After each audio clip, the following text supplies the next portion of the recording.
اولیاء اللہ کے مزارات پر حاضری کا طریقہ کیا ہے؟ قبر کو سجدہ کرنا یا قبر کا طواف کرنا شرعن کیسا ہے؟ کہ کیا قبر کو بوسہ دینا جائز ہے، دے سکتے ہیں؟ یہ جس طرح ہم جھک کے قبر کو بوسہ دیتے ہیں، کیا ایسا ہمیں کرنا چاہیے، عمل نہیں کرنا چاہیے؟ سیدی اعلیٰ حضرت نے جو کہا ہم اسی پر عمل کرنے بے والے شک ہیں، ہم اپنے آپ کو رضوی کہتے ہیں، ان کی تعلیمات پہ عمل کرنے والے ہیں۔ آپ فرماتے ہیں کہ قبر کو بوسہ نہ دیا جائے۔ کیوں نہ دیا جائے؟ کہ جب انسان بوسہ دیتا ہے، بوسہ دینے کے لیے جھکتا ہے بے شک تو وہ دور سے ایسا دکھائی دیتا ہے کہ وہ لوگ سمجھتے ہیں شاید یہ قبر کو سجدہ کر رہا ہے۔ سجدہ ہیں کہ آپ جو ویڈیو دیکھیں اس میں ایڈ آ جاتے ہیں کہ آن لائن گیم کھیلیں اور اس سے پیسے کمائیں۔ کچھ احباب نے بتایا کہ آپ 5,000 روپے انویسٹ کرتے ہیں، وہ آپ کو شروع میں کہتے ہیں اتنے بھیجیں، پھر آپ کو 10,000 ملیں گے۔ پچھلے دنوں میں نے ایک بندے کا انٹرویو سنا، اس نے 50 لاکھ روپے انویسٹمنٹ کر دی اپنی، لیکن وہ کیا ہوا کہ وہ ہار گیا، یا جوا کہہ لیں اس کو کہہ لیں۔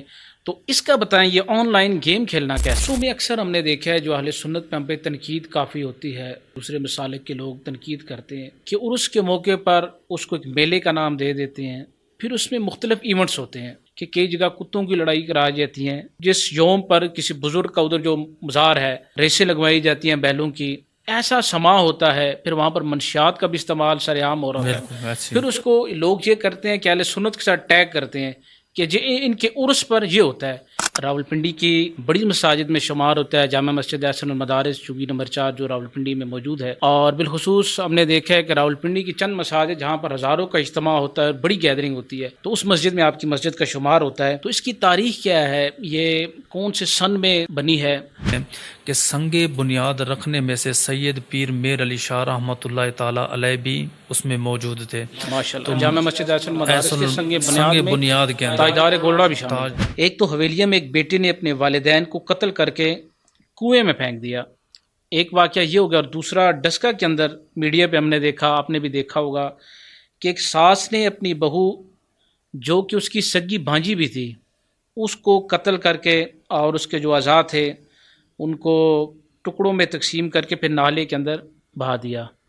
تو معاشرے میں جو عدم برداشت ہو چکی ہے، یہ رویہ ہو چکا ہے، اس کے حوالے سے ذرا رہنمائی فرمائیں۔ آپ کے والد گرامی مفتی عبدالشکور الباروی رحمۃ اللہ علیہ بہت علمی شخصیت گزرے ہیں، اہل سنت میں آپ بڑی قداور شخصیت، تو آپ ان کے صاحبزادے ہیں، لوگوں نے تو ہزاروں نے آپ سے فیض حاصل کیا، آپ کے ساتھ ان کے لمحات زندگی کے کیسے گزرے؟ بالخصوص ایز اے والد وہ جو شفقتیں آپ پر فرماتے تھے اور کیا نصیحت فرماتے تھے کہ میرے بعد آپ میری مسند کے جانشین ہیں، تو اس حوالے سے آپ کو کیا وہ اکثر نصیحت فرمایا کرتے تھے؟ جیسے کہ پیر نصیر الدین بھی فرمایا کرتے تھے کہ پیر کا بیٹا پیر نہیں ہوتا۔ اچھا، یہ معذرت آپ کی بات کاٹ رہا ہوں، لیکن اس بات سے یہ بھی تھوڑی وضاحت فرمائیں کہ عالم کا بیٹا جب تک وہ پڑھے نہیں وہ عالم نہیں کہلوا سکتا، لیکن یہ کیا وجہ ہے کہ پیر کا بیٹا بھی پیدا ہوتا ہے 5-6 سال کا ہوتا ہے، ہم اشتہارات میں آج کل تو جدید دور آ گیا، صاحبزادہ پہلے لکھتا ہے، پھر 7-8 سال کا ہوتا ہے وہ پیر بھی بن جاتا ہے، بالکل ایک دم ولایت پہ پہنچ جاتا ہے۔ اس نقطے پر بھی ذرا گفتگو کریں۔ بالکل، چاہے وہ غوث پاک کا بیٹا ہی کیوں نہ ہو، جب تک اس میں ہم 4 نشانیاں نہیں دیکھیں گے تب تک ہم اس سے شیخ مرشد نہیں مانیں گے۔ علماء لکھتے ہیں جب اللہ کے ولی کے اوپر، ولی کے مزار کے اوپر یا عرس کے نام پر کوئی غیر شرعی کام ہوتا ہے تو صاحب ولی اپنے مزار کو چھوڑ کر کہیں اور چلا جاتا ہے۔ اعوذ باللہ من الشیطان الرجیم، بسم اللہ الرحمن الرحیم۔ معزز ناظرین السلام علیکم، میں ہوں آپ کا میزبان محمد نقیب الرحمن چشتی۔ نور میڈیا پلس کے پلیٹ فارم سے ایک دفعہ پھر ایک خوبصورت پروگرام لے کر آپ کی خدمت میں حاضر ہیں۔ میں ایک تو آپ کا بہت شکریہ ادا کرتا ہوں، جب سے یہ ہمارا پروگرام چل رہا ہے آپ کا فیڈ بیک بہت زبردست آ رہا ہے، بہت علماء کرام اور مشائخ الزام نے ہمارے ساتھ رابطہ کیا اور بہت پروگرام کو سراہا۔ جتنے بھی عوام اہل سنت اور احباب ہمارے ساتھ رابطہ کر کے ہماری حوصلہ افزائی کر رہے ہیں، میں سب کا شکریہ ادا کرتا ہوں۔ جو ہمیں نئے جوائن کر رہے ہیں ناظرین، میں آپ کو بتاتا چلوں ہمارے پروگرام میں ہمارے ساتھ موجود ہوتے ہیں علماء کرام، مشائخ الزام، سناخوان حضرات، جن سے ہم بات کرتے ہیں کچھ ان کی ذاتی زندگی کے حوالے سے، کچھ دینی معاملات پر، اور کچھ جو کرنٹ ایشوز ہوتے ہیں ان پر ہم گفتگو کرتے ہیں۔ تو آج کی نشست میں ہمارے ساتھ ایک عظیم علمی شخصیت موجود ہیں جن کا تعلق ایک عظیم علمی گھرانے سے ہے۔ آپ کے والد گرامی ایک عظیم عالم دین گزرے ہیں، اپنے دور کے ممتاز علماء کرام میں آپ کا شمار ہوتا ہے۔ ہمارے ساتھ آج کی نشست میں موجود ہیں مفتی اہل سنت حضرت علامہ مفتی عبدالشکور باروی رحمۃ اللہ علیہ کے لخت جگر، حضرت علامہ صاحبزادہ مفتی محمد طاہر الحسنی صاحب، موجود ہیں حضرت، میں آپ کو خوش آمدید کہتا ہوں۔ السلام علیکم وعلیکم السلام ورحمۃ اللہ وبرکاتہ۔ حضرت، کیسے ہیں آپ؟ خیریت خیریت سے سے ہیں، ہیں؟ اللہ کے شکر اللہ۔ پہلے تو آپ کا بہت شکریہ کہ آپ نے آج کے پروگرام کے لیے ہمیں وقت عنایت فرمایا، بہت جی شکریہ آپ کا۔ حضرت، گفتگو کا آغاز کرتے ہیں آپ سے۔ سب سے پہلے ابتدائی گفتگو تھوڑا پیچھے چلتے ہیں، ذرا بتائیے اپنے خاندانی پس منظر کے بارے میں، آپ کی ولادت کہاں ہوئی؟ آیا آپ شروع سے ہی راولپنڈی میں رہتے ہیں یا آبائی علاقہ کوئی اور ہے آپ کا؟ اور اس کے ساتھ پھر بتائیں ابتدائی تعلیم آپ نے کہاں سے حاصل کی، پھر اس کے بعد دینی تعلیم آپ نے جب اس فیلڈ میں تشریف لائے وہ آپ نے کہاں سے حاصل کی؟ میرا اصل میں تعلق پنجاب کے ضلع لیا کروڑ تحصیل کروڑ بستی موسن شاہ میں میری ولادت ہوئی ہے۔ ماشاء اللہ۔ ولادت کے چند سال بعد والد ماجد مجھے جہاں راولپنڈی لے آئے، جہاں احسن المدارس ان کا مدارس بھی ہے اور مسجد بھی ہے۔ تو ابتدائی تعلیم اسکول کی میں نے راولپنڈی میں حاصل کی ہے۔ پھر اس کے بعد درس نظامی کا جو کورس ہے وہ اپنے اس جامعہ رضویہ مظہر الاسلام میں کیا۔ ماشاء اللہ۔ 8 سال مختلف استاذوں سے پڑھا، جس میں میرے ایک استاد محترم جن سے ہم نے ابتدا کی، استاد بلال صاحب، اور استاد محترم استاد فاروق رضوی صاحب، استاد محترم مفتی محمد مختار رضوی صاحب، اور پھر دورہ حدیث جو ہے وہ میں نے اپنے والد صاحب کے پاس اسی جگہ پر انہی کے زیر سایہ کیا۔ ماشاء اللہ ماشاء اللہ۔ آپ کے والد گرامی مفتی عبدالشکور الباروی رحمۃ اللہ علیہ بہت علمی شخصیت گزرے ہیں، اہل سنت میں آپ بڑی قداور شخصیت، تو آپ ان کے صاحبزادے ہیں، لوگوں نے تو ہزاروں نے آپ سے فیض حاصل کیا۔ آپ کے ساتھ ان کے لمحات زندگی کے کیسے گزرے؟ بالخصوص ایز اے والد، وہ جو شفقتیں آپ پر فرماتے تھے اور کیا نصیحت فرماتے تھے کہ میرے بعد آپ میری مسند کے جانشین ہیں، تو اس حوالے سے آپ کو کیا وہ اکثر نصیحت فرمایا کرتے تھے؟ میرے ان کے ساتھ 2 رشتے تھے، ایک تو جیسے کہ باپ اور بیٹے کا رشتہ ہوتا ہے، دوسرا ان کے ساتھ جو ہے نا شاگرد اور استاد کا رشتہ ہے، اور ہم انہیں اپنا روحانی مرشد بھی مانتے تھے، استاد بھی مانتے ہی تھے۔ سب سے زیادہ وہ عقیدہ اہل سنت و جماعت پر بہت زیادہ زور دیا کرتے تھے، علم کی طرف ان کا بہت زیادہ رجحان تھا، جیسا کہ آپ بھی ان کی لائبریری دیکھ رہے ہیں۔ جی جی، ماشاء اللہ، دنیا بہت کی ہر قسم کی یہاں پہ آپ کو کتاب ملے گی، اور آپ ان کی کوئی بھی کتاب اٹھا لیں، ایک تو کتاب کے اوپر آپ کو کوٹنگ ملے گی، یہاں سے آپ کو اندازہ ہو جائے گا کہ انہیں اپنی کتابوں سے کتنا پیار تھا، عقیدے سے کتنا پیار تھا۔ پھر اس کے باوجود انہوں نے کتابوں پر اتنا کام کیا کہ آپ کوئی بھی کتاب اٹھائیں گے تو ان کے آخر میں ان کے کتابوں کے حوالہ جات مل جائے گا۔ پھر حوالہ جات کے اندر آپ کو پتہ ہے جدید دور ہے، پرنٹنگ کا دور ہے، اس میں صفحوں کا رد و بدل ہو جاتے ہیں۔ مثال کے طور پر ایک آدمی نے اپنی کتاب لکھی، وہ کہتا ہے کہ یہ چیز میں نے فتاوی رضویہ سے لیا، فتاوی رضویہ کی یہ جلد ہے اور فلاں صفحہ نمبر ہے، لیکن مفتی صاحب نے یہاں تک بھی تحقیق کی، استاد محترم نے، کہ ہماری جو لائبریری میں فتاوی رضویہ اس کی کون سی جلد ہے، کون سا صفحہ ہے، وہ بھی اس کتاب کے اینڈ میں رکھ دیا ہے۔ تو کتابوں کے ساتھ ان کا بڑا جو ہے نا لگاؤ تھا، اور ہمیں بھی اس طرف جو ہے نا راغب کرتے تھے۔ اور ان کی جو خاص ایک نصیحت تھی وہ یہ کہتے تھے دین کے ساتھ مخلص ہو جائیں، اللہ پاک آپ کے اوپر جو ہے نا کرم فرما دے گا، اور انہی کی اس نصیحت کو لے کر چلے ہیں۔ آج اللہ کے فضل و کرم سے جو میں جمعہ پڑھا رہا ہوں راولپنڈی میں، میرے پاس تحدیث نعمت کے طور پہ کہہ رہا ہوں، سب سے بڑا اجتماع بھی میرے پاس موجود ہے۔ آج ان کا مدرسہ ہے وہ قائم دائم ہے، صرف ان کی اسی نصیحت کی وجہ سے کہ دین کے ساتھ آپ مخلص ہو جائیں، اللہ پاک آپ کے اوپر کرم فرما دے گا۔ ماشاء اللہ۔ آپ نے مسجد کا ذکر کیا، راولپنڈی کی بڑی مساجد میں شمار ہوتا ہے جامع مسجد احسن المدارس چوبی نمبر 4 جو راولپنڈی میں موجود ہے، اور بالخصوص ہم نے دیکھا ہے کہ راولپنڈی کی چند مساجد جہاں پر ہزاروں کا اجتماع ہوتا ہے، بڑی گیدرنگ ہوتی ہے، تو اس مسجد میں آپ کی مسجد کا شمار ہوتا ہے، تو اس کی تاریخ کیا ہے؟ یہ کون سے سن میں بنی ہے؟ اور قبلہ مفتی صاحب علیہ رحمہ اس مسجد میں کب تشریف لائے، اور آپ کے وصال کے بعد پھر آپ کب یہاں پر خطابت سر انجام دے رہے ہیں؟ اصل میں جو ہم نے بزرگوں سے سنا ہے، جگہ تو بہت یہ قدیمی ہے، بزرگ یہ بتاتے ہیں کہ 1960 میں اس مسجد کا جو ہے نا سنگ بنیاد رکھا گیا، اور اس کی جو کامیابی ہے، جو رونق ہے، اس میں علماء فرماتے ہیں اور بزرگ بھی یہ فرماتے ہیں کہ سنگ بنیاد رکھنے میں سے سید پیر میر علی شاہ رحمۃ اللہ تعالیٰ علیہ بھی اس میں موجود تھے۔ تو جامع مسجد ایسن مدرسہ یہ بنا یہ بنیاد کے اندر تاجدار گولڈا بھی شدہ تاجدار گولڈا بھی شامل تھے، اور یہی وجوہات ہیں کہ اللہ تبارک و تعالیٰ نے یہ بزرگوں کا فیض ہے جس کی وجہ سے مسجد میں رونق ہے، مدرسہ بھی آباد ہے، مسجد بھی آباد ہے۔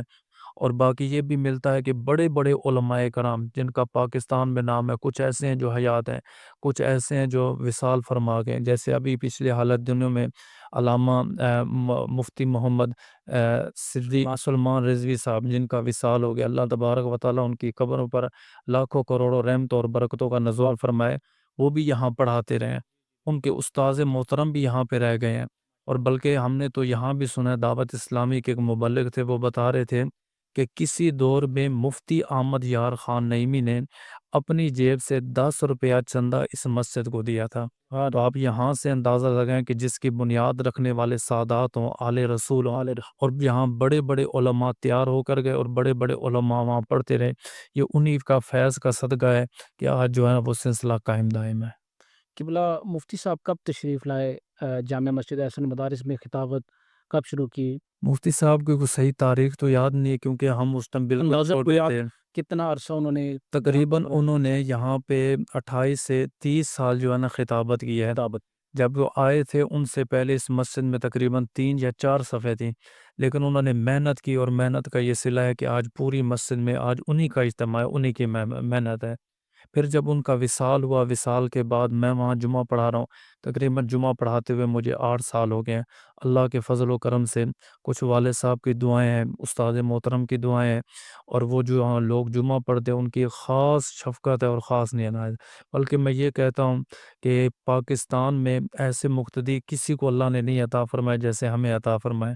ہمارے پاس وقت کی کوئی قید نہیں ہے، جمعہ 2 بجے ہوتا ہے، ہماری مرضی ہے 2:10 پہ لے جائیں، اور جتنا پیار وہ ہم سے کرتے ہیں ایسا لگتا ہے کہ کوئی خطیب ایسا نہیں ہوگا اس کے مقتدی اتنا پیار کرتے ہوں جتنا مقتدی ہم سے پیار کرتے ہیں۔ یہ تو بڑی محبت ہے لوگوں کی، نہیں تو 2 کا ٹائم اگر 5 منٹ بھی اوپر ہو جائیں تو مقتدی کہتے ہیں علامہ صاحب وقت کی پابندی نہیں کر دے، تو یہ آپ کے ساتھ خاص محبتیں ہیں۔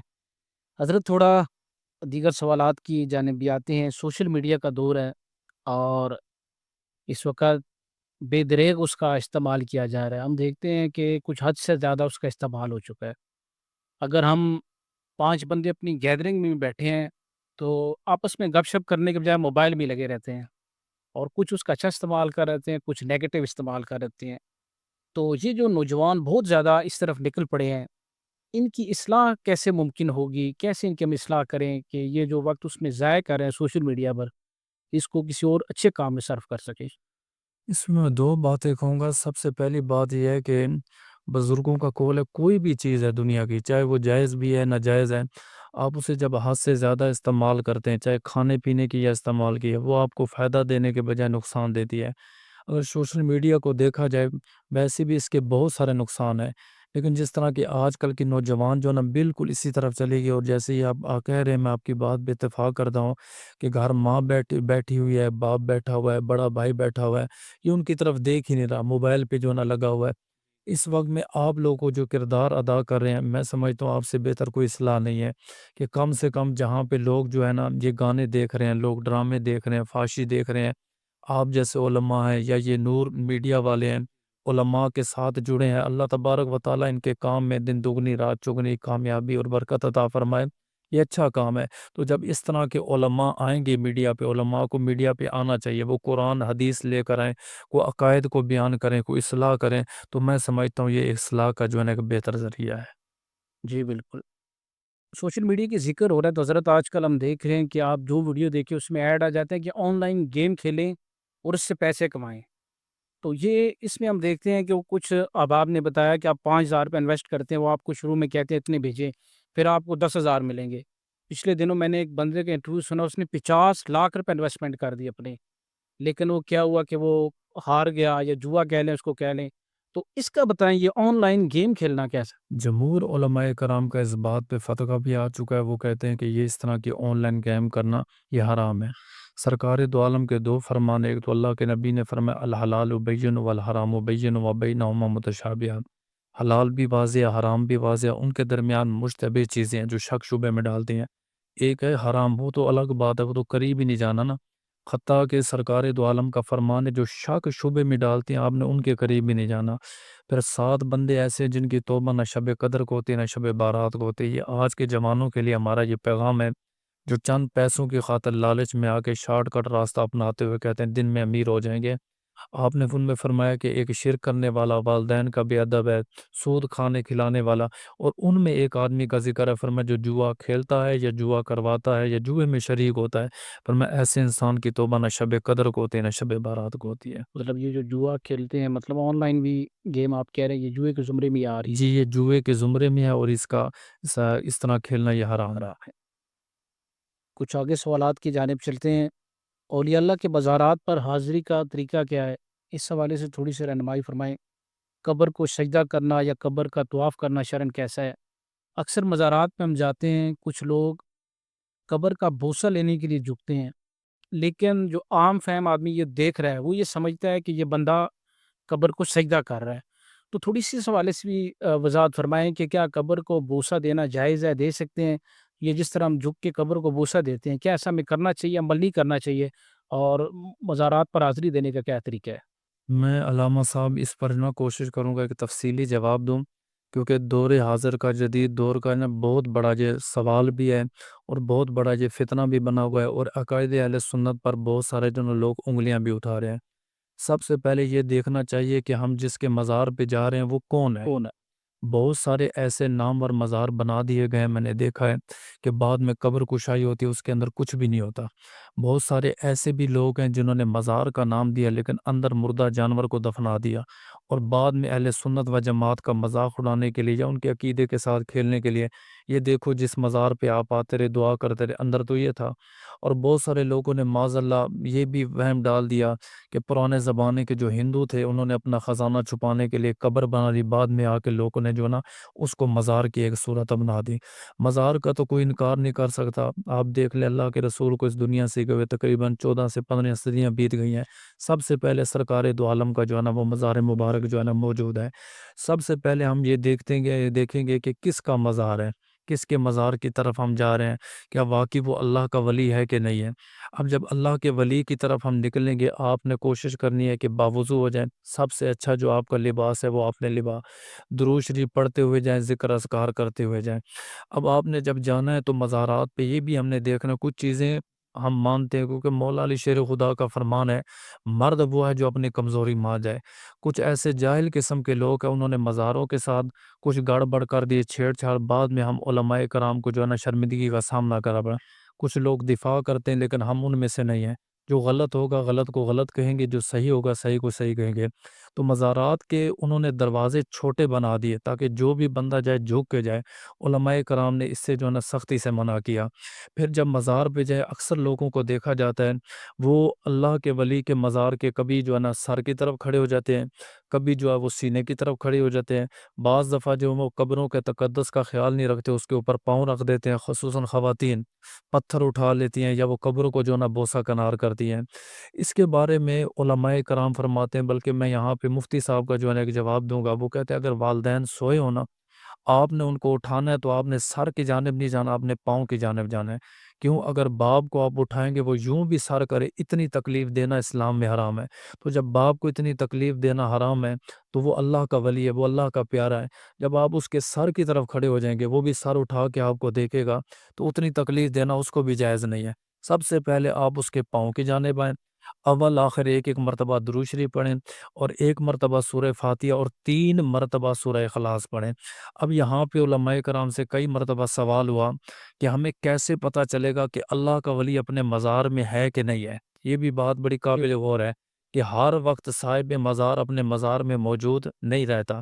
علماء کرام فرماتے ہیں، بلکہ ان کا جواب غلام مصطفیٰ نوری صاحب نے، میں ان کو کہوں گا محدث صاحبال، جن کے آپ نے کئی مناظرے بھی سنے ہوں گے، وہ فرماتے تھے کہ جب آپ سورہ فاتحہ پڑھیں گے 3 مرتبہ سورہ اخلاص صدق کے دل کے ساتھ، آپ کی کیفیت بدل گئی، آنکھوں میں آنسو آ گئی، حرکت آ گئی، تو آپ سمجھے صاحب ولی موجود بھی ہے اور آپ کے اوپر نظر کرم فرما رہا ہے اور فیض کا سلسلہ جاری ہے۔ اب یہاں پہ بہت سارے اعتراض اٹھتے ہیں۔ پہلا اعتراض وہ کہتے ہیں یہ اللہ کے ولیوں سے مانگتے ہیں، یہ شرک کرتے ہیں، یہ بوسہ دیتے ہیں، یہ طواف کرتے ہیں۔ طواف کسی صورت میں قبر کو جائز نہیں، چاہے وہ زندہ ہو چاہے وہ اللہ کا ولی فوت ہو چکا ہو۔ بوسے کے بارے میں علماء کرام کا اختلاف ہے، لیکن اعلیٰ حضرت سیدی اعلیٰ حضرت نے جو کہا ہم اسی پر عمل کرنے والے، ہم اپنے آپ کو رضوی کہتے ہیں، ان کی تعلیمات پہ عمل کرنے والے۔ آپ فرماتے ہیں کہ قبر کو بوسہ نہ دیا جائے۔ کیوں نہ دیا جائے؟ کہ جب انسان بوسہ دیتا ہے، بوسہ دینے کے لیے جھکتا ہے، تو وہ دور سے ایسا دکھائی دیتا ہے کہ وہ لوگ سمجھتے ہیں شاید یہ قبر کو سجدہ کر رہا ہے، تو جس میں سجدے والا احتمال یا شک و شبہ پایا جائے وہ کام بھی نہ کیا، تو احتیاطاً منع کیا ہے کہ آپ قبر کو بوسہ نہ دیں، تو قبر کا طواف بھی نہیں کر سکتے۔ رہی بات کی جو کہتے ہیں جی قبر والوں سے مانگتے یا ان سے مدد مانگتے ہیں، اس کے 3 طریقے علماء کرام نے بیان کیے ہیں۔ پہلا طریقہ یہ ہے کہ جب ہم صاحب مزار کے مزار پہ جاتے ہیں تو اللہ کی بارگاہ میں اس کا وسیلہ دے کے دعا کرتے ہیں، اے اللہ میں اس صاحب ولی کا وسیلہ پیش کرتا ہوں، میری دعا کو قبول فرما یا میری حاجت کو قبول فرما، ٹھیک ہے۔ دوسرا ہمارا طریقہ یہ ہوتا ہے کہ صاحب ولی کے جب مزار پہ جاتے ہیں تو ہم کہتے ہیں اے اللہ مجھے نہ دیکھ میں کون ہوں، یہ دیکھ میں کس کے دروازے پر آیا، میں کس کی چوکھٹ پر آیا ہوں، تیرے پیارے کی چوکھٹ پہ آیا ہوں، یہ دوسرا طریقہ ہے۔ تیسرا یہ ہوتا ہے کہ جہاں پہ کہتے ہیں یہ اللہ والوں سے معاذ اللہ مردوں سے مانگتے ہیں، ان کو اصل میں علم نہیں ہے، جہالت ہے، ہم یہ کہتے ہیں اے اللہ کے ولی آپ اللہ سے لے کر دے، سبحان اللہ۔ وہ خود سے کچھ نہیں دیتا ہمیں پتہ ہے، لیکن اللہ پاک کا وہ پیارا ہے۔ جیسے گھر میں آپ دیکھیں 5 بچے ہیں، ایک چھوٹا لاڈلا ہوتا ہے تو بڑے کو کوئی بات منوانی ہے تو وہ چھوٹے کو کہتا ہے باپ سے آپ لے کر دو، تو وہ باپ اس کو رد نہیں کرتا، تو یہ اللہ کے ولی رب کے لاڈلے ہوتے ہیں، تو ہم کہتے ہیں آپ اللہ سے لے کر دیں، اب اللہ سے وہ لے کر ہمیں دیتے ہیں تو اس میں کہاں سے شرک ہو جائے؟ یہ 3 طریقے ہیں قبل۔ اس میں مزارات کے حوالے سے گفتگو چل رہی ہے تو ہم اکثر ایک دیکھتے ہیں قبرستانوں میں جب ہم جنازہ لے کے جاتے ہیں تدفین کے لیے، لوگ قبروں کے اوپر بیٹھ جاتے ہیں جتنی دیر تدفین میں ہوتی ہے انتظار میں، تو ہم دیکھتے ہیں کہ لوگ قبروں پہ بیٹھ جاتے ہیں۔ اکثر میں نے تو خود یہ دیکھا، ہماری فیلڈ ہے، اکثر لوگ سگریٹ بھی ساتھ پی رہے ہوتے ہیں اور قبر کے اوپر بیٹھ کے سگریٹ پی رہے ہوتے ہیں۔ ایک تو قبر کے اوپر بیٹھنا غلط، پھر ظلم یہ ہے کہ اس کے اوپر بیٹھ کے آپ سگریٹ بھی پی رہے ہیں۔ تو اس حوالے سے ذرا لوگوں کی رہنمائی کریں، جو قبرستان میں ہم جاتے ہیں کسی کی تدفین میں اگر شریک ہو ہی گئے ہیں تو اس کے کیا آداب ہے، ادھر ہمیں کیا کرنا چاہیے کہ پورے ملک کے جو معاملات ہوتے ہیں ہم ادھر ڈسکس کر رہے ہوتے ہیں، تو اس حوالے سے لوگوں کی تھوڑی رہنمائی کریں۔ یہ آپ نے بالکل ٹھیک کہا، بلکہ پچھلے دنوں میں ایک میسج بھی آیا، وہ کہتے ہیں جنازہ اپنی جگہ پہ، لیکن نہ مزاحیہ طور پر کسی نے جملہ لکھا جو سن کر نہ دل کو بڑا دکھ ہوا، وہ کہتے ہیں جنازے پر نہ گپیں بڑی لگتی ہیں، گفتگو جی بڑی ہوتی ہے، سمجھئے، جبکہ اللہ کے نبی نے فرمایا نہیتکم عن زیارت القبور فضرور ہوا، میں تمہیں قبور کی زیارت سے منع کرتا تھا لیکن اب میں تمہیں اجازت دیتا ہوں قبور کی زیارت کرو، کیوں؟ فَإِنَّهُ لِتُذَكِّرُ الْمَوْتَ، فرمایا اس سے تمہیں موت یاد آئے گی۔ تو سرکار دو عالم نے جو قبور پر جانے کی اجازت بھی دی ہے وہ اس لیے دی ہے تاکہ انسان کو اپنی موت یاد آئے، نہ کہ انسان وہاں پہ ہنسے اور نہ پہ وہاں پہ جو ہے نا انسان سگریٹ نوشی کرے۔ میں نے اس انٹرویو سے پہلے بھی آپ کو بتایا تھا، آپ نے مجھ سے پوچھا کہ مفتی صاحب کا آپ نے مزار کیوں بنایا، میں نے آپ کو بتایا ایک تو ان کی وصیت تھی، دوسرا وہ کہتے تھے یار ہمارے پاس گاڑی اپنی ہے، بنگلہ اپنا ہوتا ہے، ہر چیز اپنی ہوتی ہے، تو کم سے کم قبرستان کی جگہ جو ہے نا وہ ہمارے پاس اپنی ہونی چاہیے۔ جیسے زندہ پڑوسی کو برے پڑوسی سے تکلیف ہوتی ہے، بعد مرنے کے نیک پڑوسی کو برے پڑوسی سے بھی تکلیف ہوتی ہے، تو وہ کہتے ہیں جو قبرستان کی جگہ ہو نا وہاں پہ جہاں اپنے دفن ہونا ہے، زندگی میں 5 منٹ 7 منٹ نکال کے وہاں بیٹھ کے ذکر اذکار کریں، تاکہ وہ زمین گواہی دے اللہ یہ تیرا وہ بندہ تھا، خالی مر کے نہیں، جب زندہ تھا تب میری جو ہے نا پشت کے اوپر بیٹھ کر تیرا نام لیا کرتا تھا، جب زمین آپ کے حق میں گواہی دے گی وہی آپ کی قبر جنت کا ٹھکانہ بن جائے گا۔ تو کچھ مقام ایسے ہوتے ہیں جہاں پہ ہنسنا باتیں کرنا یہ بدبختی ہوتی ہے، ان میں سے ایک قبرستان ہے کہ قبرستان میں جناب آپ ہنس رہے ہیں، یہ تو عبرت کا مکان ہے۔ اور رہی بات جو ہے نا سگریٹ کی، اس کو بعض علماء کرام نے تو مکروہ لکھا اور بعض علماء کرام نے آج کے دور میں انہوں نے حرام لکھا۔ وہ کہتے ہیں بھئی سگریٹ کی ڈبی کے اوپر لکھا ہوتا ہے کہ یہ تمباکو نوشی صحت کے لیے مضر ہے اور یہ کینسر کا سبب، کینسر جو ہے نا موت کا سبب بنتی ہے۔ اب میں اس پہ آپ کو ایک روایت سنا دوں، 2 بھائی تھے، ایک وہ تھا جس کو اللہ کے رسول کی اکثر زیارت ہوتی تھی اور دوسرا جو تھا وہ اس کو زیارت سے محروم تھا۔ تو ایک دن اس بھائی نے پوچھا اللہ کے نبی آپ میرے اوپر نظر کرم فرماتے، میرے اس بھائی کے اوپر کیوں نہیں فرماتے؟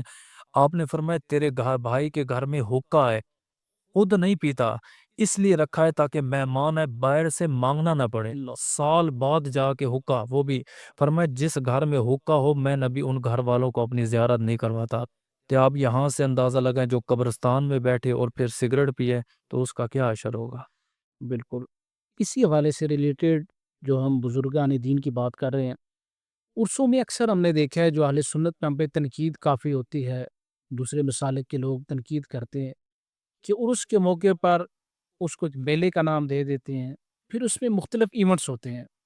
مثال کے طور پر اب کئی ہمارے پنجاب میں بھی اور کے پی کے بھی میں نے دیکھا ہے، مختلف ملک کے طول عرض میں نے دیکھا ہے کہ کئی جگہ کتوں کی لڑائی کرائی جاتی ہیں، جس یوم پر کسی بزرگ کا ادھر جو مزار ہے تو ریسیں لگوائی جاتی ہیں بیلوں کی، ایسا سما ہوتا ہے، پھر وہاں پر منشیات کا بھی استعمال سرعام ہو رہا ہے۔ پھر اس کو لوگ یہ کرتے ہیں کہ اہل سنت کے ساتھ ٹیگ کرتے ہیں کہ ان کے عرس پر یہ ہوتا ہے۔ ایک تو یہ بتائیں، ہم نے یہ اکثریت کا میں نہیں کہہ رہا، ہمارے کئی ہم نے مزارات ایسے بھی ہمارے بزرگوں کے ہیں جہاں پر اس پہ قرآن خوانی ہوتی ہے، علماء کے خطابات ہوتے ہیں، نعت خوانی ہوتی ہے، لیکن چند کی میں بات کر رہا ہوں، وہاں پر یہ معمولات پائے جاتے ہیں۔ تو اس کے حوالے سے کیا کہیں گے کہ یہ جو کرتے ہیں ان کی روک تھام کے لیے کیا کرنا چاہیے، ہمارے اکابرین کو کیا کرنا، علماء کو کیا کرنا چاہیے، اور جو مشائخ ہیں ہمارے جو صحیح العقیدہ جن کے بزرگان دین کے صحیح انداز کے اندر عرس ہو رہے ہیں، وہ اپنا کیا کردار ادا کر سکتے ہیں؟ علامہ صاحب ماشاءاللہ آپ نے بہت اچھا جو ہے نا سوال کیا، اس طرح کے سوال ہونے چاہیے تاکہ نوجوان نسل کی جو ہے اصلاح ہو سکے۔ نوجوان نسل جب یہ باتیں سنتی ہے تاکہ اس کو پتہ چلے یار علماء حق کون ہے، یہ ان کے عقیدے کیا ہیں، یہ کیسے ولیوں کو مانتے ہیں، کیسے عرس کے جو ہے نا قائل ہیں۔ سب سے پہلی بات یہ دیکھی جائے گی، جیسے میں نے شروع میں آپ کو کہا تھا کہ ولی اللہ کا مزار دیکھا جائے گا، واقعی وہ ولی اللہ ہے کہ نہیں ہے۔ بعد میں اکثر ایسا بھی ہوا کہ ایک اللہ کا ولی تھا، پیر تھا، وہ دنیا سے چلا گیا، اس کی اولاد جاہل تھی، ان پڑھ تھی، جاہل نے آ کے جو ہے نا گدی سنبھال لی، جیسا کہ پیر نصیر الدین بھی فرمایا کرتے تھے کہ پیر کا بیٹا پیر نہیں ہوتا۔ اچھا، یہ معذرت آپ کی بات کاٹ رہا ہوں، لیکن اس بات سے یہ بھی تھوڑی وضاحت فرمائیں کہ عالم کا بیٹا جب تک وہ پڑھے نہیں وہ عالم نہیں کہلوا سکتا، لیکن یہ کیا وجہ ہے پیر کا بیٹا بھی پیدا ہوتا ہے 5-6 سال کا ہوتا ہے، ہم اشتہارات میں آج کل تو جدید دور آ گیا ہے، صاحبزادہ پہلے لکھتا ہے، پھر 7-8 ماہ کا وہ 7-8 ماہ کہہ لوں 7-8 سال کا ہوتا ہے تو وہ پیر بھی بن جاتا ہے، بالکل ایک جی، دم ولایت پہ پہنچ جاتا ہے۔ اس نقطے پر بھی ذرا گفتگو کریں۔ بالکل اصل میں جو ہماری جو نا جاہل قسم کے لوگ ہیں، یہ لوگ ان کو اٹھا لیتے ہیں، سروں پر بٹھا لیتے ہیں، پھر وہ لوگ بعد میں پیر ہونے کا دعویٰ کرتے ہیں، پھر وہ بہت ساری خرافات کرتے ہیں اور سیدھا سیدھا اہل سنت و جماعت پر الزام۔ اس پر ہمارا دو ٹوک جو ہے نا ایک ہی جواب ہے۔ سیدی اعلیٰ حضرت فرماتے ہیں کامل پیر کی جو ہے نا وہ 4 نشانیاں ہیں، چاہے وہ غوث پاک کا بیٹا ہی کیوں نہ ہو، جب تک اس میں ہم 4 نشانیاں نہیں دیکھیں گے تب تک ہم اس سے شیخ مرشد نہیں مانیں گے۔ آپ فرماتے ایک تو عالم فاضل ہو، دوسرا وہ صحیح العقیدہ ہو، دوسری شرط یہ ہے، تیسرا فرمایا اس کا سلسلہ اپنے شیخ سے جڑا ہو، اس کے شیخ سے، یعنی کہ یہ سلسلہ نبی تک جاتا ہو، پوری ایک تار ہو، درمیان میں کوئی تار وغیرہ کٹی نہ ہو، کنیکشن کٹا نہ ہو، یعنی کہ تعلقات جاری ہو، فیض کا سلسلہ جاری ہو۔ اور فرمایا کہ اتنا کم سے کم اس کے پاس علم ہو کہ وہ اس کا مرید ہے تو کم سے کم اپنے مرید کو جو ہے وہ مطمئن کر سکے۔ آج کل جتنے بھی آپ دیکھیں آستانے میں، سب کی بات نہیں کر رہا، لیکن جن آستانوں پر یہ خرافات ہو رہی ہے، جیسے عرس کے حوالے سے آپ نے وہاں پہ جو گدیوں پہ بیٹھے، ایک ان کا لباس غیر شرعی ہے، آپ ان کی شکل صورت دیکھیں، نہ نبی جیسی شکل ہے، نہ نبی پاک جیسی صورت ہے، نہ ان میں کوئی نماز ہے، نہ ان کا روزہ ہے، نہ ان کا لباس، نہ ان کے بال چال چلن، کوئی چیز بھی سنت کے لائق نہیں ہے۔ تو جب ایسے لوگ گدیوں پر بیٹھیں گے تو آگے آپ کو کیا لگتا ہے کہ وہ عرس سنت کے مطابق کریں گے، شریعت کے مطابق؟ ظاہری بات ہے جیسے وہ خود ہیں، آگے ان کے جو چاہنے والے ہیں وہ اسی طرح عرس منائیں گے عرس کے اندر۔ تو عرس کے بارے میں علماء کرام نے واضح بیان، بلکہ مفتی منیب الرحمان، بڑے بڑے ہمارے مفتیان کرام کے جو نا فتوے موجود ہیں کہ اگر ہم یہ چیزیں ڈسکس کریں تو بہت لمبی ایک بحث ہو جائے گی، کہ ڈھول بھی ہوتا ہے، کتوں کی لڑائی بھی ہوتی ہے، مرغ بازی بھی ہوتی ہے، میلہ بھی ہوتا ہے، رقص بھی ہوتا ہے، ناچ گانا بھی ہو گیا، اور بہت ساری خرافات ہیں۔ میں یہ سمجھتا ہوں جو کہیں پہ نہیں ہوتی وہ عرس کے نام پر جو ہے نا ہمارے مزاروں پر ہو رہی ہے۔ اور آپ ایک لمحے کے لیے سوچیں، بلکہ ان لوگوں کو خود سوچنا چاہیے جو گدی نشین ہے، کیا یہ کام کرنے سے ہمارے جو ولی اللہ ہیں مزار میں، کیا ان کو ثواب پہنچے گا، ان کی روح خوش ہوگی؟ میں یہاں پہ ایک چھوٹی سی روایت بیان کر دوں تاکہ عوام کو جو ہے نا، نور میڈیا کے جو چاہنے والوں کو سمجھنے میں آسانی ہو سکے۔ ایک بزرگ ہے، ان کا مرید ہے، تو مرید نے کہا حضرت داتا صاحب عرس ہو رہا ہے تو میں وہاں عرس پہ جانا چاہتا ہوں۔ تو مرید صاحب، پیر صاحب نے اس کو روکا، اس نے کہا بیٹا تیرے سوا کوئی میرا خدمت کرنے والا نہیں، تو انہوں نے بڑا زور دیا کہ نہیں میں جاؤں گا. انہوں نے کہا ٹھیک ہے جب جانا تو یہ پرچی نہ راستے میں ایک جنگل ہوگا, سفیدے کا درخت ہوگا, وہاں پہ ایک بزرگ ہوں گے, یہ پرچی ان کو دے دینا. انہوں نے کہا ٹھیک ہے. اب وہ جوان وہاں پہ گیا, راستے میں بزرگ ملے نورانی چہرے والے, پرچی دی. انہوں نے مسکرا کے پڑھی اور کہا بیٹا کہاں جا رہے ہو؟ فرمایا داتا صاحب کے عرس پہ. کہا جاتے وقت نا اس پرچی کا جواب لے جانا. وہ 2-3 دن عرس پہ رہا حسب معمول, واپس آیا, پرچی لی اور پرچی لے کے واپس ہم نے شیخ کے پاس آیا. اب اس کے شیخ نے جب یہ پرچی پڑھی تو وہ مسکرا پڑے.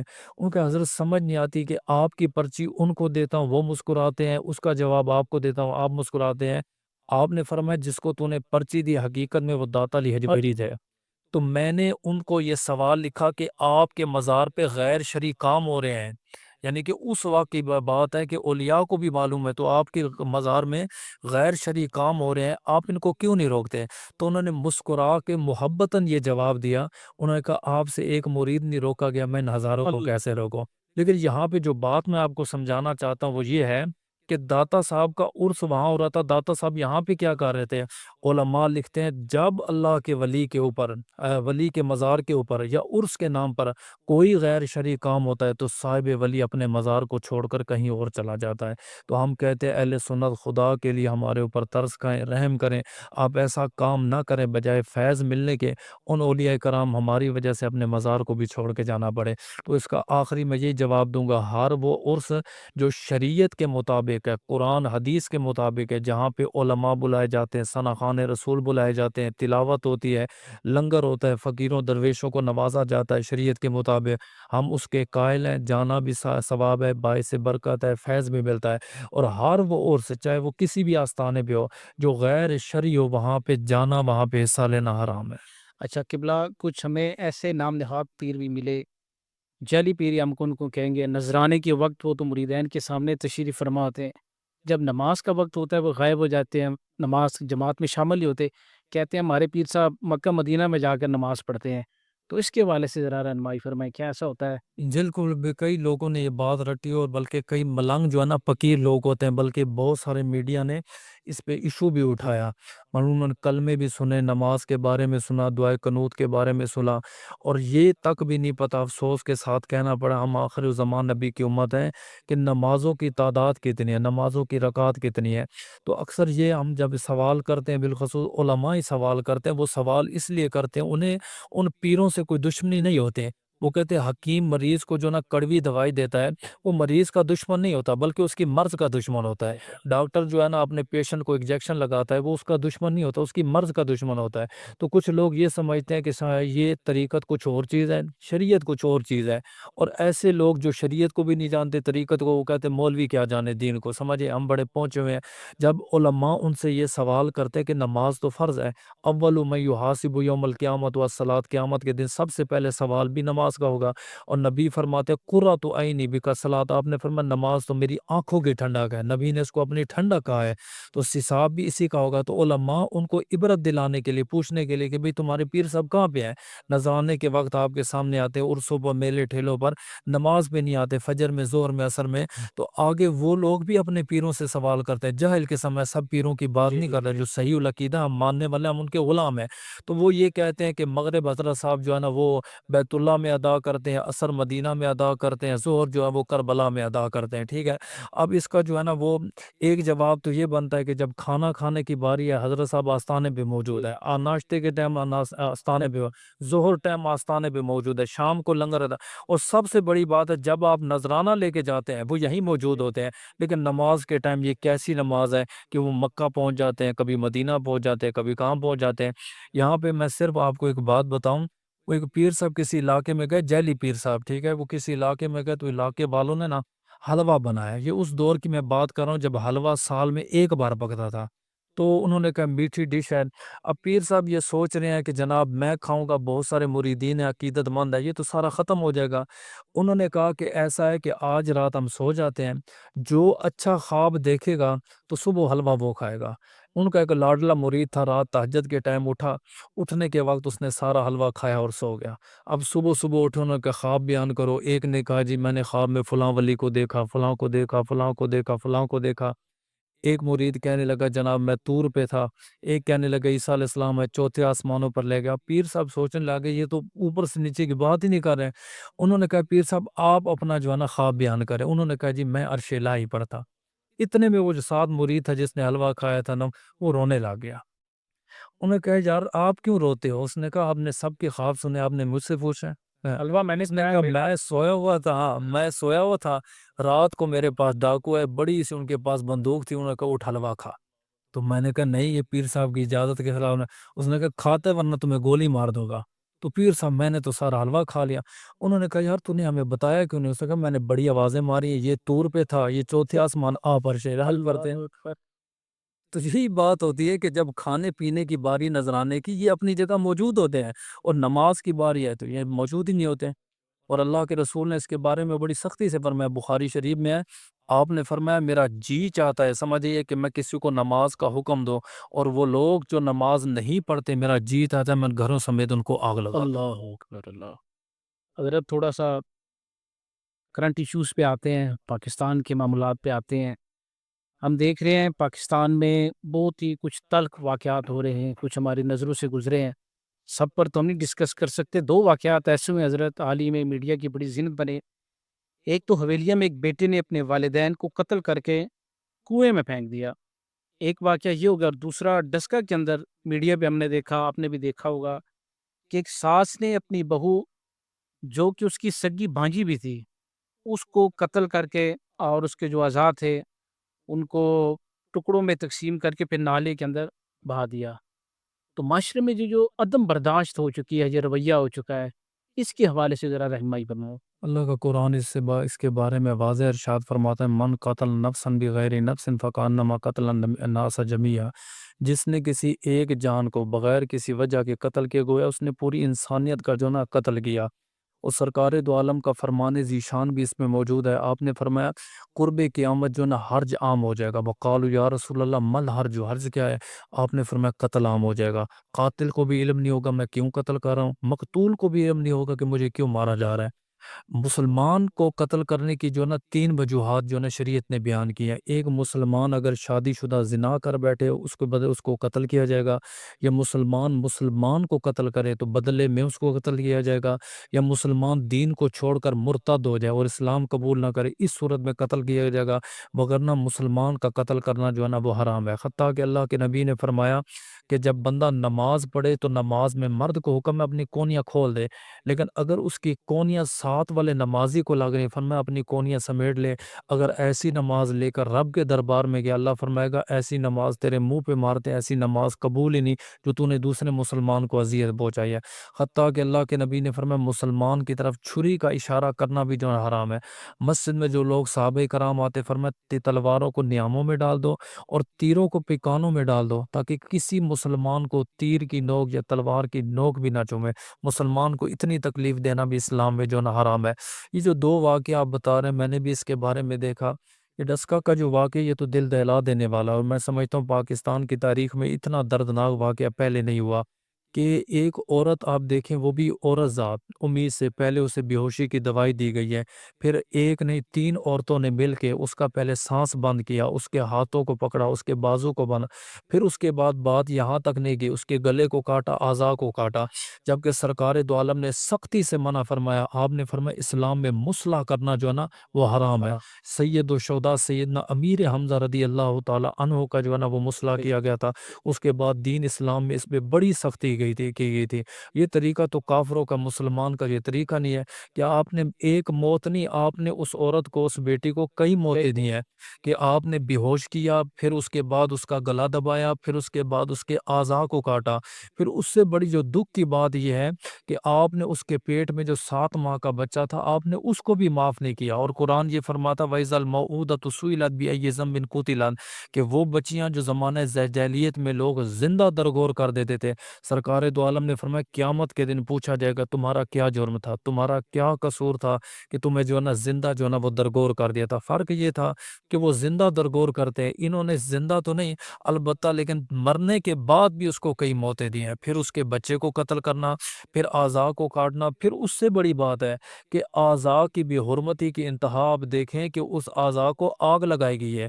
سرکار دو عالم نے ایک موقع پر مولا علی شیر خدا کو حکم دیا تھا کہ فلاں جگہ جاؤ تو ان کو آگ کا عذاب دے دو، یعنی آگ میں جلا دو۔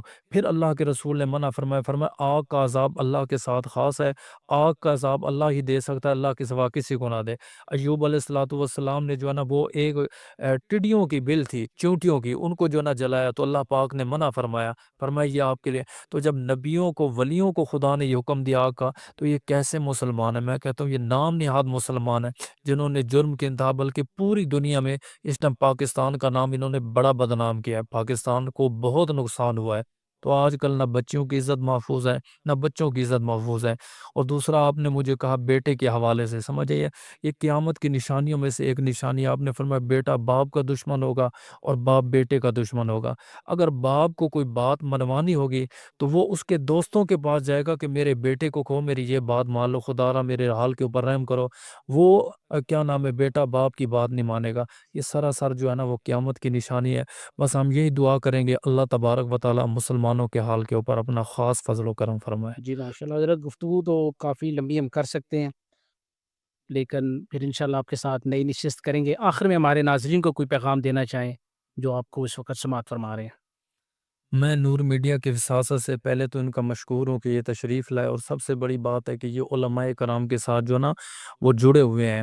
تو میں یہی پیغام دوں گا کہ اپنے مسلک کے ساتھ وفا کریں، دین کے ساتھ مخلص ہو جائیں، اور اپنے علماء کے ساتھ جڑ جائیں۔ جیسے کہ یہ نوجوان، میں ابھی بھی علامہ صاحب کو کہہ رہا تھا کہ یہ بہت بڑی بات ہے کہ یہ آپ کے ساتھ جڑ گئے ہیں، اللہ تبارک و تعالیٰ ان کے اوپر جو ہے نا وہ کرم فرما دے گا۔ تو قرب قیامت جب جنتی جنت میں چلے جائیں گے، جہنمی جا رہے ہوں گے، تو ان سے 4 سوال ہوں گے۔ پہلا سوال یہ ہوگا کیا تم میں کوئی عالم دین ہے؟ تو وہ کہیں گے نہیں، عالم دین بھی نہیں۔ پھر دوسرا سوال ہوگا کیا طالب علم ہے؟ وہ کہیں گے طالب علم بھی نہیں۔ تیسرا سوال ہوگا، اور بڑا اہم سوال ہے، باریکی والا ہے، کیا تم میں کوئی ایسا ہے جس کی دوستی یاری عالم دین سے ہو؟ وہ کہیں گے دوستی یاری والا بھی نہیں۔ پھر چوتھا سوال ہوگا کیا تم میں کوئی ایسا ہے جو اس کی دوستی آگے عالم دین سے ہو؟ تو ایک بہت بڑا جہنمی گروہ کہے گا ہاں اللہ، فلاں فلاں جو تھا نا وہ اس کو ہم دوست رکھتے تھے، وہ آگے علماء کو دوست رکھتا تھا۔ پر میں علماء کی سنگت کی وجہ سے میں رب تم سب کے اوپر جنت کو واجب فرما دیتا ہوں۔ علماء کی صحبت میں رہیں اور مسلک کے لیے کام کریں، عقیدے کا درد رکھیں۔ یہ دنیا 4 دن کی ہے، ایک نہ ایک دن چلے جانا ہے، تو کوشش کریں کہ دین کو کوئی نہ کوئی فائدہ پہنچا کے جائیں۔ حضرت بہت شکریہ آپ کا، آپ نے ہمیں وقت عنایت فرمایا۔ ناظرین انشاءاللہ اگلے پروگرام میں ایک نئے مہمان کے ساتھ آپ کی خدمت میں جلد حاضر ہوں گے۔ اپنی فیڈ بیک ضرور دیجیے گا، آپ کو ہمارا پروگرام کیسا لگا، اپنی دعاؤں میں یاد رکھیں۔ اللہ حافظ۔